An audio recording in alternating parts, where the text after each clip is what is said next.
I came to Pondicherry looking for my runaway wife at the time, and our first child, Jonas. Yeah, our life in the 60s had been pretty turbulent.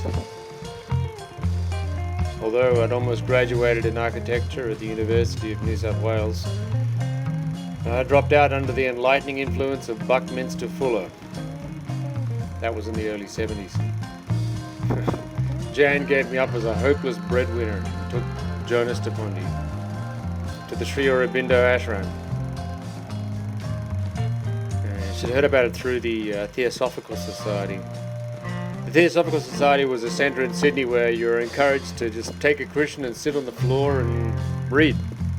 It was the only place where you could find the works of so many modern writers, including Mother and Sri Aurobindo. So yeah, Jan left Australia for India in, I think it was 1971, against massive family resistance. And she arrived in Pondi and stayed in an ashram guest house. She put Jonas in the ashram kindergarten. In the meantime, I was working in a bauxite mine in North Australia. I was living there in a camp. And it was about then that Jan wrote to me, and she described a tribal music scene up on the hill behind Pondi. I don't know, it was intriguing, the whole new age of spiritual renewal and festivals and avatars. It was kind of what was happening in the world at the time, but I hadn't heard of Auroville. I often think there was a sort of confederacy among the pioneering Aurovillians based on a common spiritual experience, some kind of transformative event. Mine was in the rainforest in North Australia. It was the 2nd of February, 1971. It was my birthday. I'd managed to get seriously lost to the point of such desperation that I got to this point where I threw away my compass and collapsed on a hillside, and I threw my head in my hands, and in a wave of confusion, I broke down and I just started to pray. I was praying to no one, to nothing in particular. I was just praying. And then finally, I came to my senses and I stood up. I turned around, and there, right behind me, was a gate. And how I hadn't seen this gate before, I don't know. And through the gate, I found a path, and I followed the path, and it led me to an Aboriginal settlement where they were able to help me and find my way back. So it was an amazing experience.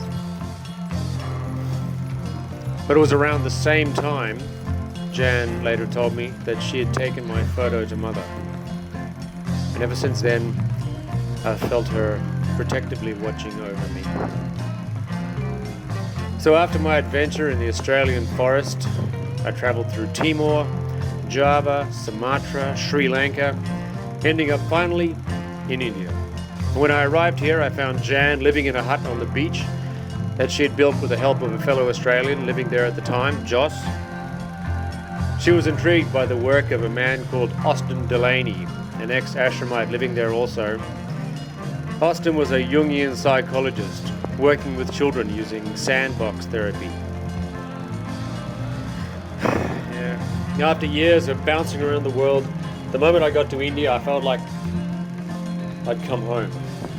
I felt at ease in a lungi. I felt like this was my place. I let my beard grow. It was where I wanted to be. It was where I felt like I should be.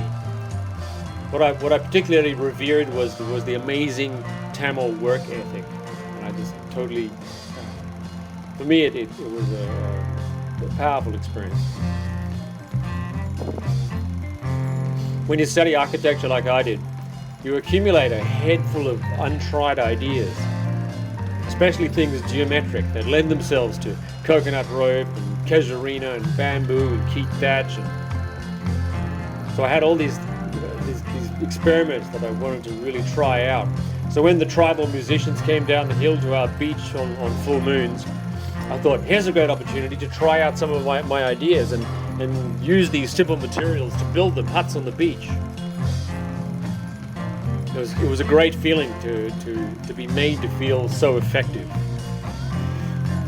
But it wasn't long before we had to leave our beach paradise when we were rejected by the Ashramite entry group for my reluctance to work with Roger, and a land dispute. But perhaps it was a blessing. As soon as we left, we were invited to join the fertile reforestation camp. I had written to Mother explaining our situation, and in reply received her blessing and small amulets to wear around our necks. Around that time, our daughter Gina was born, and my second son Jesse arrived from Australia. He must have been about 5 years old at the time. People forget, but when we first settled here, the women of Kulapalium, they used to set out at dawn so they could walk 10 kilometers through the bakingly hot, thorn-studded Irumbai jungle to gather firewood, only then to wait for the late afternoon, the cool of the late afternoon, to walk back. All this so they were able to cook one meal a day. The fishermen's wives would come running across the searing, treeless plain with their feet wrapped in plastic bags in a futile attempt to protect them from the blistering heat. They'd rest under our banyans and then for a little while, and then make the 3-kilometer dash to Kodagurai to sell what was left of their bedraggled, sun-baked fish. The nearest tree to the west was a walmarun, about a kilometer away. We had to physically fight sometimes to protect it and other trees we had planted from being cut down for firewood. It was a serious battle.